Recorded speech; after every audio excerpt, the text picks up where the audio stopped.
I thought clay must feel happy in a good potter's hand.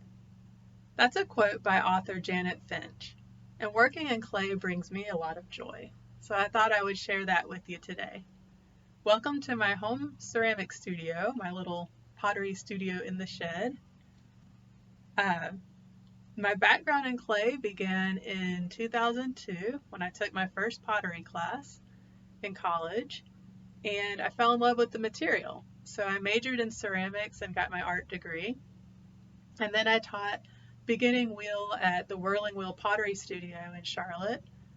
And I've been working in clay, making sculptures, pottery, hand building projects, and teaching on the side off and on since then.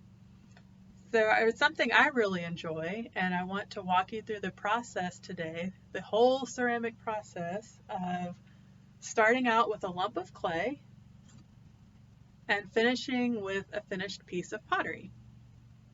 So we'll kind of make it basic and break it down into steps. So the first part of the process would be preparing the clay and creating the piece. And then we have finishing the piece and letting it dry. And finally, firing the pieces in a kiln. So first of all, you want to prepare the clay. And so that first step is something we call wedging. And you would wedge the clay to get all the air bubbles out. And that's an important step in the process because you have to have all the air bubbles out so that you can work with the clay.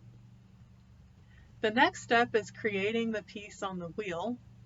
So I would turn the wheel on and spin it and shape the piece with my hands, pull it up on the sides, use different tools.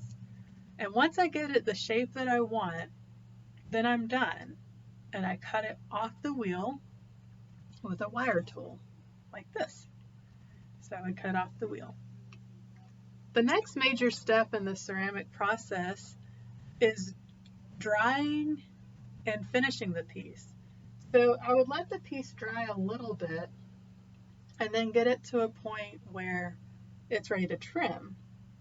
And if for a bowl, that would mean taking the piece when it's kind of what we call leather hard, which is sort of dry but not all the way dry, and I would put it on the wheel upside down to trim the bottom of it, to smooth it out and create a foot ring.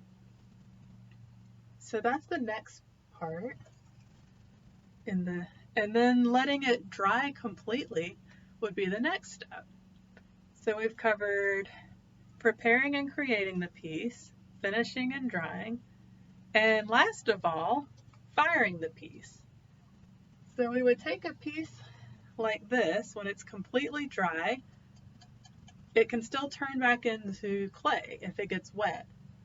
So what we would do is put it in the first firing, called a bisque firing, and it goes through the firing, and then it becomes hard, such as this piece. You can hear it. And even if you get it wet at this point, it won't turn back into clay. So that's the first firing, the bisque firing. Next, you would take glazes and paint them on. You can paint them on with a brush, or you can dip them in a bucket. And after that, you put them in the kiln again, and sometimes it gets even hotter. We're talking like 2,000 degrees or more, depending on the temperature of your glaze. And you put it back in for the glaze firing. And when it comes out, you have a finished piece of pottery where the glaze has formed to the piece. It's no longer liquid. So, ta-da! That's the whole piece. That's the whole ceramic process. We went from preparing the clay and creating the piece to finishing the project and letting the piece dry, and finally firing the pieces in the bisque fire and then the glaze fire. So that's all the steps to the ceramic process. And I thought I would end with a demo. So this would be the stage of creating the piece that we talked about. First, I'm going to center the clay on the wheel.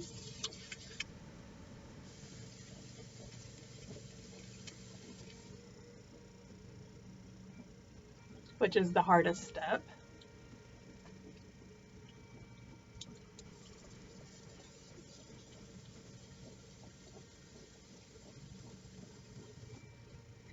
And then once it's centered, I slow it down a little bit and make a hole in the middle.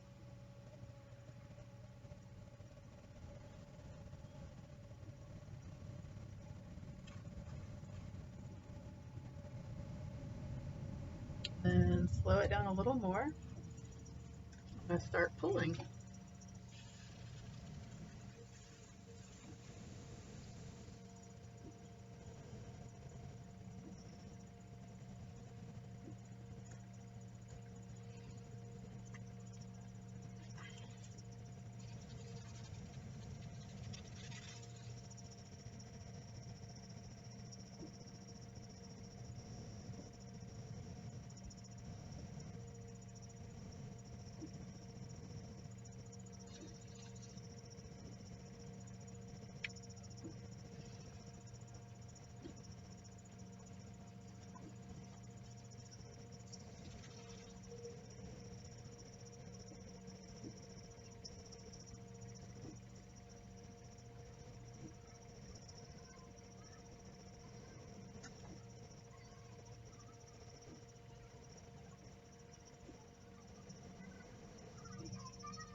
And we have a finished bowl. So thank you for watching.